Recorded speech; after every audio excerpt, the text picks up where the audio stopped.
Bitayin. Ibalik ang DNRT. Gusto niyo kakanta ko? Huwag na, sir. Kumanta na eh. Umulan na, umulan na. Ito po si dating PACC Commissioner, Attorney Manuelito Luna.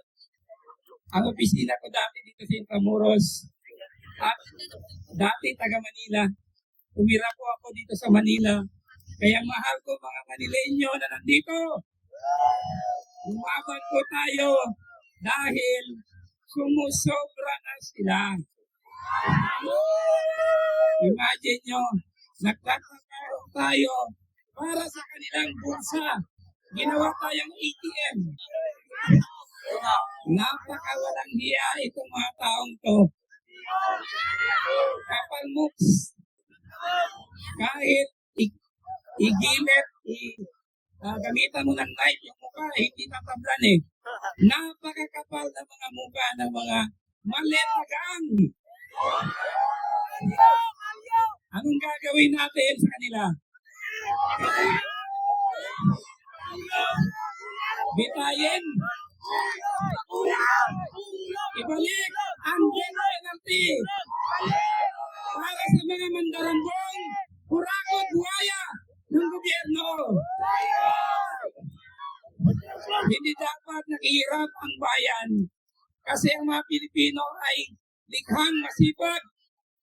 Hindi tayo tumitigil, lumalaban tayo ng patas.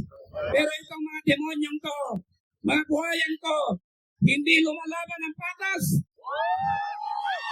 Pati pagkain, isusubong na lang natin, kinukuha pa sa kamay natin, at nilalagay nila sa maleta.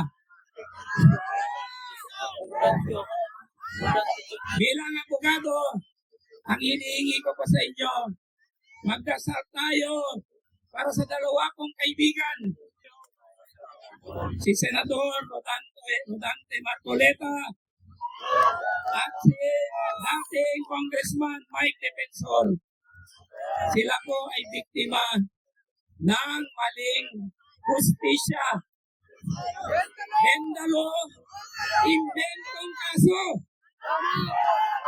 Boying Remulla, kompanyero, bakit mo naman ginanon ang kompanyero namin na mahal ng taong bayan, si Senador Rodante Marcoleta?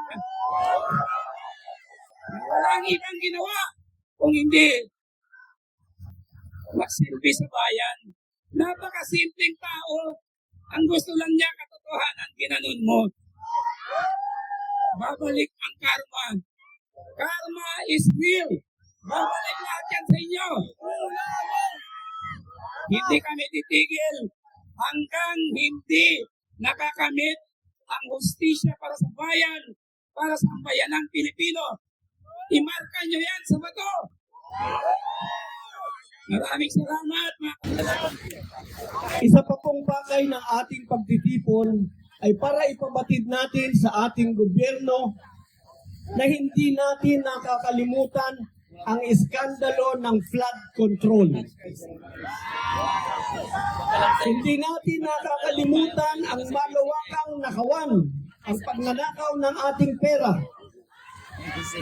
Kahit na mayroong impeachment, kahit na ano pa ang gawin nila, huwag nating kakalimutan ang flood control scandal. Kailangan po maliwanag na maliwanag. Ang impeachment po para sa akin ay diversionary. Yan po ay para lamang lingatin tayo, mawala ang ating pag-iisip sa nakawan sa flood control. Mahigit na pong 1 taon nang lumabas yan. Hanggang sa ngayon, wala pang nangyayari. Hanggang sa ngayon, ang mga pinangalanan na tumanggap ng maleta, wala pang nakakasuhan kahit isa. Pero, ang mga naglalabas ng katotohanan, ang mga nagsasabi,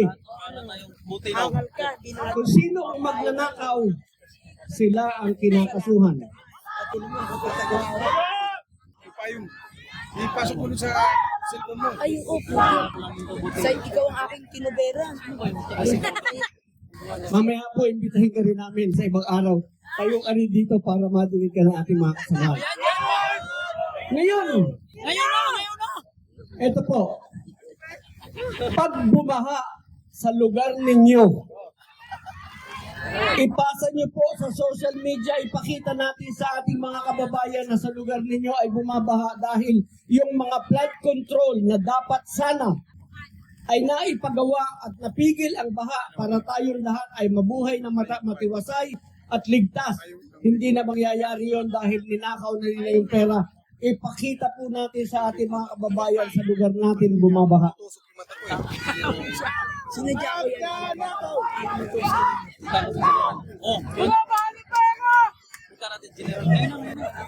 Binana kami dito, Saba ka. General! Okay ka. Binana kami Ganito po. ngayon! Doon sa impeachment, napag-uusapan lamang po, hindi po ito talaga pakay. Nabanggit ko yung impeachment.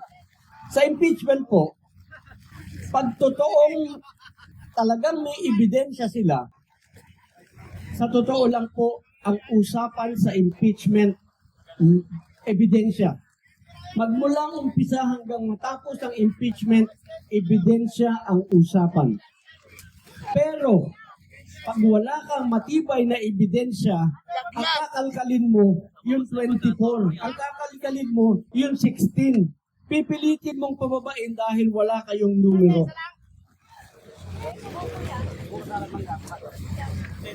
Kaya bantayan din po ninyo yung mga katotohanan doon sa impeachment.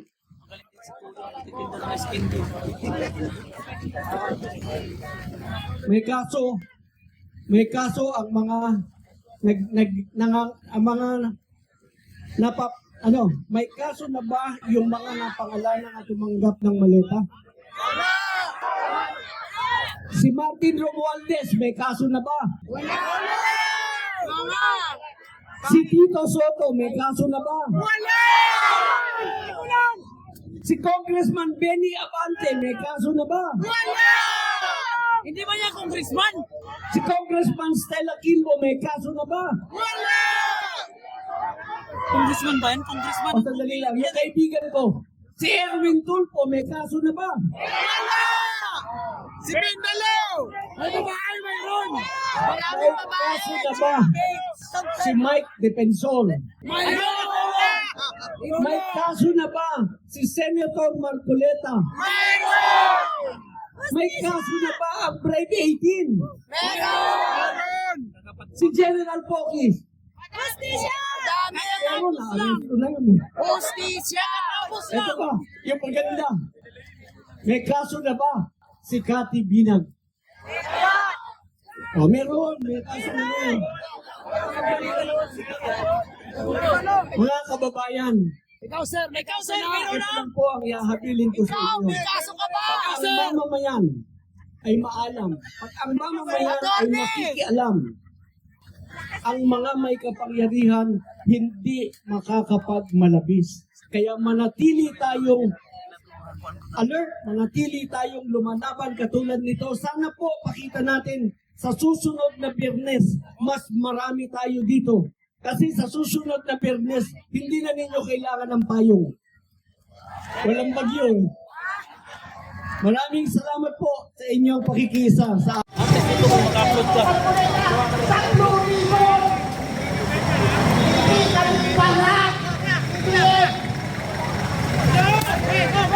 Doon tayo sa pagkaroon. Alam natin